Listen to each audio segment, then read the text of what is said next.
moved my desk setup around, so hopefully I'm at a better angle here. You're getting less of my iPad.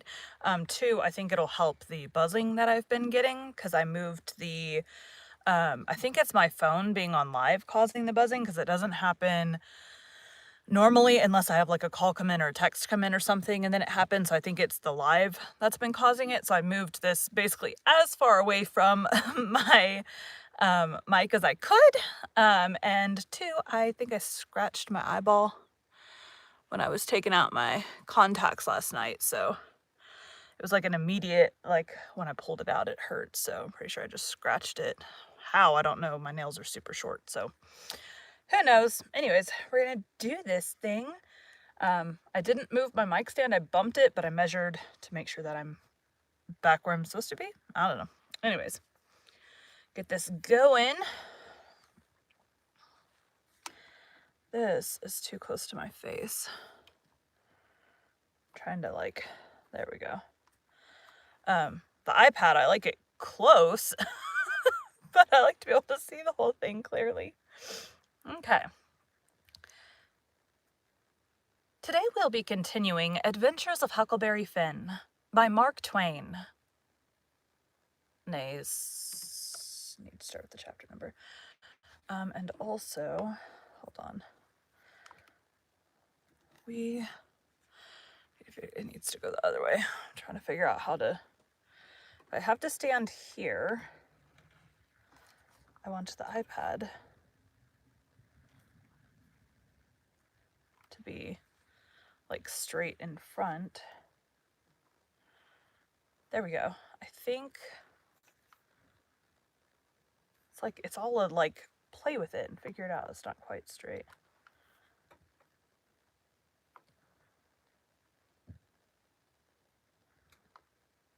That makes it come closer to my face. Ugh. Hold on. It's all like angles because so my arms, the arms that all this is connected to are like double jointed.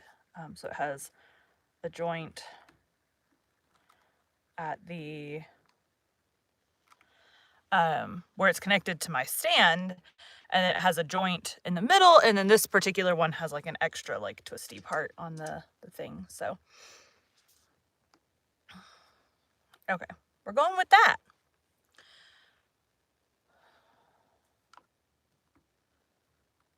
There we go. Okay. Today we'll be continuing Adventures of Huckleberry Finn by Mark Twain. Chapter 22. They swarmed up toward Sherburne's house, a-whooping and raging like Injuns, and everything had to clear the way or get run over and tromped to mush, and it was awful to see. Children was heeling it ahead of the mob, screaming and trying to get out of the way, and every window along the road was full of women's heads, and there was a servant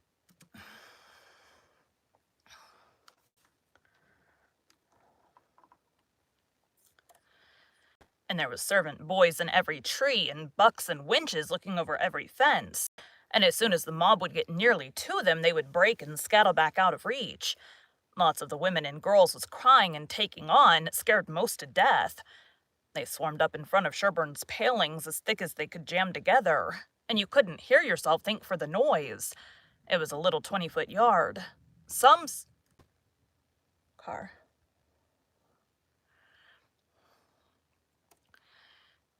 sung out, "Tear down the fence, tear down the fence." Then there was a racket of ripping and tearing and smashing, and down she goes, and the front wall of the crowd begins to roll in like a wave.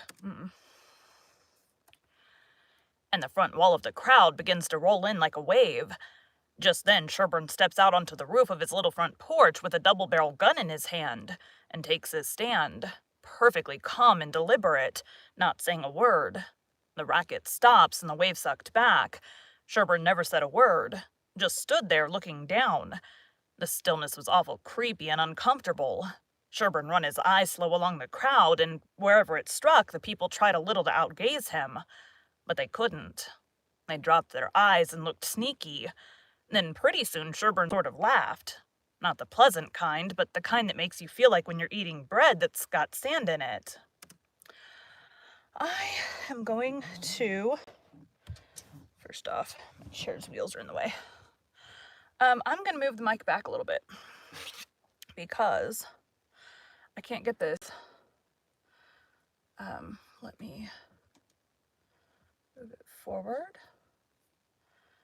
and down. So we need it up away from my head, but it'll also help it not pick up the static. Okay, now we need it pointing at the mouth.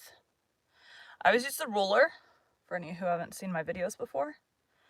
I like my microphone, the sound that I get from my microphone, when it's about 8 inches from my mouth. And then I make sure, because mine, the pickup, where it picks up the noise is actually back on the mic. It's about this far from where the end of the mic is. And it's directed, the directionality of where it picks up is directly in front. So the mic is shaped like, an oval. And mine, some mics pick it up from the side, mine picks it up from the front.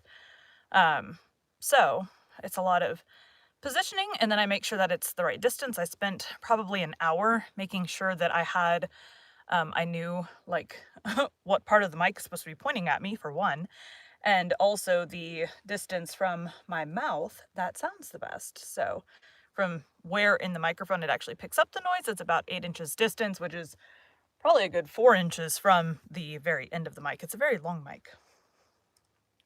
I mean, there's longer. It has a lot of air space in front of it.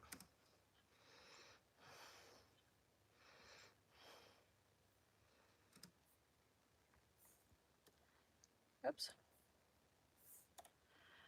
And then he says, slow and scornful. The idea of you lynching anybody, it's amusing. The idea of you thinking you had pluck enough to lynch a man, because you're brave enough to tar and feather poor friendless cast out women that come along here. Ow. Did that make you think you had grit enough to lay your hands on a man? Why, a man's safe in the hands of 10,000 of your kind as long as it's daytime and you're not behind him. Do I know you? I know you clear through. I was born and raised in the South, and I've lived in the North, so I know the average all around.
Okay. I was like, has Sherburne... I mean, Sherburne kind of talked, but I just did it in Huck's voice, so... Let me...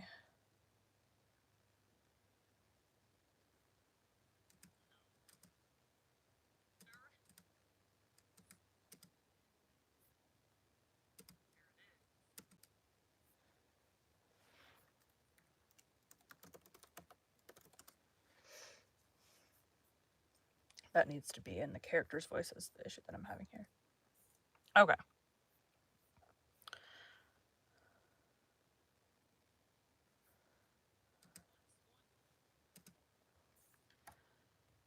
The idea of you lynching anybody, it's amusing. The idea of you thinking you would pluck. The idea of you thinking you had pluck enough to lynch a man, because you're brave enough to tar and feather poor friendless cast-out women that come along here. Did that make you think you had grit enough to lay your hands on a man? Why, a man's safe in the hands of 10,000 of your kind, as long as it's daytime and you're not behind him. Do I know you? I know you clear through. I was born and raised in the South, and I've lived in the North, so I know the average all around. The average man's a coward.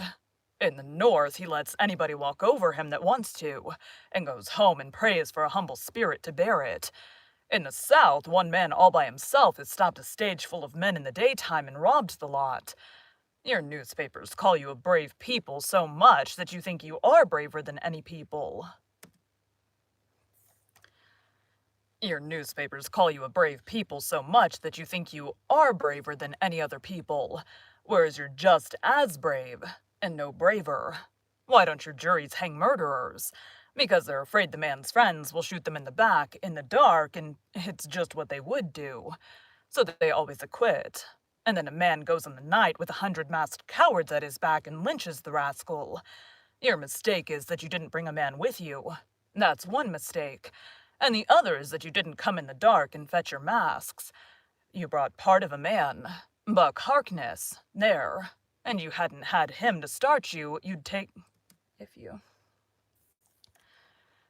And if you hadn't had to start... Dang it. And if you hadn't had him to start you, you'd have taken it out in blowing. You didn't want to come. The average man don't like trouble and danger. You don't like trouble and danger. But if only half a man, like Buck Harkness there, shouts, lynch him, you're afraid to back down. Afraid you'll be found out to be what you are. Cowards. And so you raise a yell and hang yourselves on that to a half-man's coat-tail.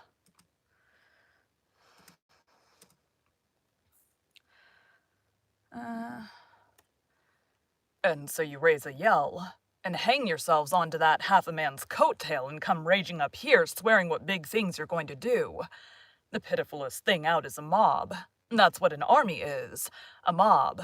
They don't fight with courage that's born in them, but with courage that's borrowed from their mass and from their officers. But a mob without any man at the head of it is beneath pitifulness. Now the thing for you to do is to droop your tails and go home and crawl in a hole. If any real lynching's going to be done, it will be done in the dark, Southern fashion. And when they come, they'll bring their masks and fetch a man along. Now leave and take your half-a-man with you. Tossing his gun up across his left arm and cocking it when he says this. The crowd washed back sudden, and then broke all apart and went tearing off every which way. And Buck Harkness, he heeled it after them, looking tolerable cheap. I could have stayed if I wanted to, but I didn't want to. I went to the circus and loafed around to the backside till the watchman went by, and then dived in under the tent. I had my $20 gold piece and some other money, but I reckoned I better save it because there ain't no telling how soon you're going to need it away from home and amongst strangers that way. You can't be too careful. I ain't opposed to spending money on circuses when there ain't no other way, but there ain't no use in wasting it on them. I need to sit down. So what I have to do to sit down, I move the chair into general range of the microphone. Then I get on it. This chair is like a smidgen shorter than me when I'm standing. And then I have to scooch until I'm about the same distance from the iPad. And the microphone is pointed at my mouth again. So, that's what I do. And then sometimes I question myself, so I measure. And like I said,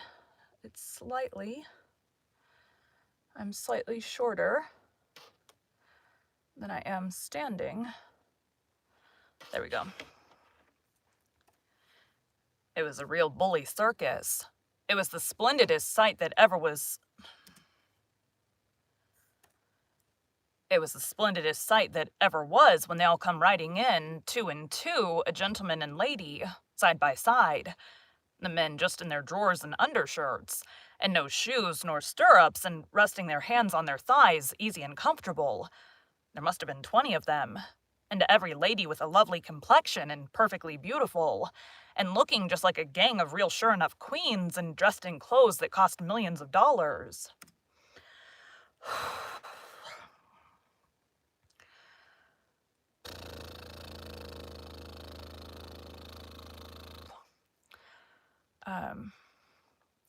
It's a little bit of work to get up in this. So this is I think it's called a drafting chair. It's up higher than normal chairs, so that's why it looks like I'm struggling to get into it, because it's up tall. Like my feet don't touch the ground. And just littered with diamonds. It was a powerful fine sight. I never see anything so lovely. And then one by one they got up and stood and went a weaving around the ring, so gentle and wavy and graceful. The men looking ever so tall and airy and straight, with their heads bobbing and skimming along away up there under the tent roof, and every lady's rose-leafy dress flapping soft and silky around her hips, and she looking like the most loveliest parasol. And then faster and faster they went, all of them dancing, first one foot out in the air and then the other, the horses leaning more and more, and the ringmaster going round and round the center pole, cracking his whip and shouting, "Hi, hi!" Excuse me. And the clown cracking jokes behind him. And by, all hands dropped to the reins, and every lady put her knuckles on her hips, and every gentleman folded his arms, and then how the horses did lean over and hump themselves. And so one after the other they all skipped off into the ring and made the sweetest bow I ever see, and then scampered out, and everybody clapped their hands and went just about wild. Well, all through the circus they done the most astonishing things, and all that time that clown carried on so it most killed the people. The ringmaster couldn't ever say a word to him, but he was back at him quick as a wink with the funniest things a body ever said, and how he ever could think of so many of them. And so sudden and so pat was what I could no way understand. Why, I couldn't have thought of them in a year. And by a drunk man tried to get into the ring, said he wanted to ride, said he could ride as well as anybody that ever was. They argued and tried to keep him out, but he wouldn't listen, and the whole show come to a standstill. Then the people begun to holler at him and make fun of him, and that made him mad. And he begun to rip and tear, so that stirred up the people, and a lot of men begun to pile down off the benches and swarm towards the ring, saying, "Knock him down, throw him out." Throw him out. And one or two women begun to scream. So then the ringmaster, he made a little speech, and said he hoped there wouldn't be no disturbance, and if the man would promise he wouldn't make no more trouble, he would let him ride if he thought he could stay on the horse. So everybody laughed and said all right, and the man got on. The minute he was on, the horse begun to rip and tear and jump and cavort around, with two circus men hanging on to his bridle trying to hold him, and the drunk man hanging on to his neck and his heels flying in the air every jump, and the whole crowd of people standing up shouting and laughing till tears rolled down.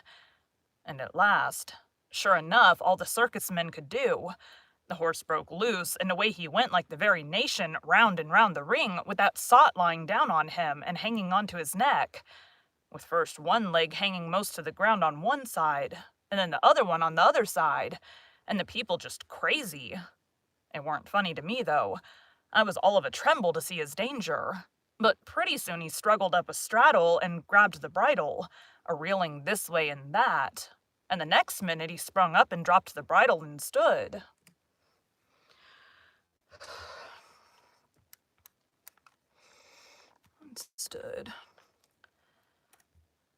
And the horse a-going like a house afire, too.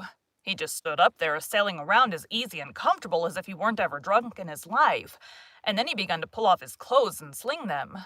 He shed them so thick they kind of clogged up the air, and altogether he shed 17 suits. And then there he was, slim and handsome, and dressed the gaudiest and prettiest you ever saw. And he lit into that horse with his whip and made him fairly hum, and finally skipped off, and made his bow and danced off to the dressing room, and everybody just a-howling with pleasure and astonishment. Then the ringmaster, he see how he had been fooled, And he was the sickest ringmaster you ever see, I reckon.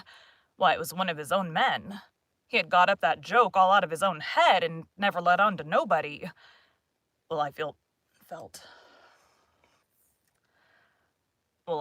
sheepish enough to be took in so, but I wouldn't have been in that ringmaster's place, not for $1,000. I don't know, there may be bullier circuses than what that one was, but I never struck them yet. Anyways, it was plenty good enough for me. And wherever I run across it, it can have all of my custom every time. Well, that night we had our show.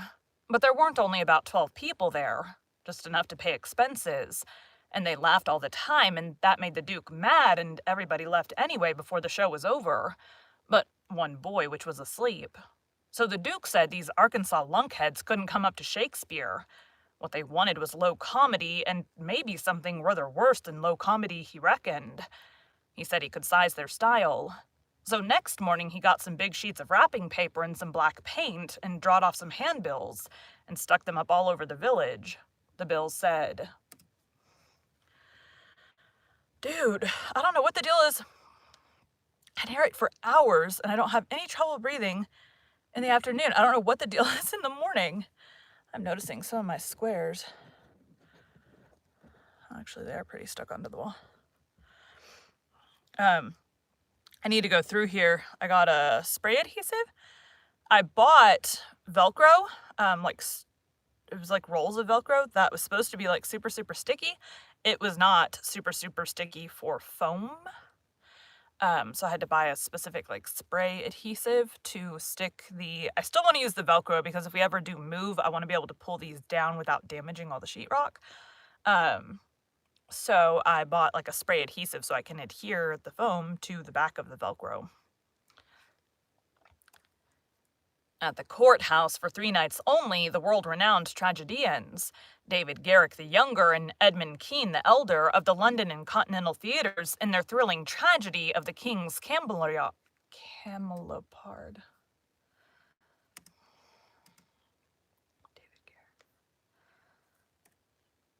David Garrick the Younger and Edmund Kean the Elder of the London and Continental theaters in their thrilling tragedy of the King's Camelopard or the Royal Nonsuch.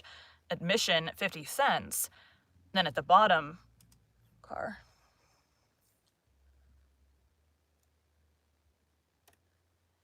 Then at the bottom was the biggest line of all, which said, "Ladies and children not admitted." There. Nope.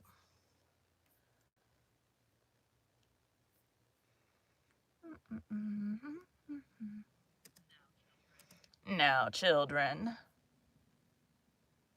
Oops, Gestures chapter. "There," says he. "If that line don't fetch them, I don't know Arkansas." Thank you for joining Bite at a Time Books today, while we read a bite of one of your favorite classics. Again, my name is Bree Carlile, and I hope you come back tomorrow for the next bite of Adventures of Huckleberry Finn. My stomach made a noise at the end of that silence. Thanks, guys.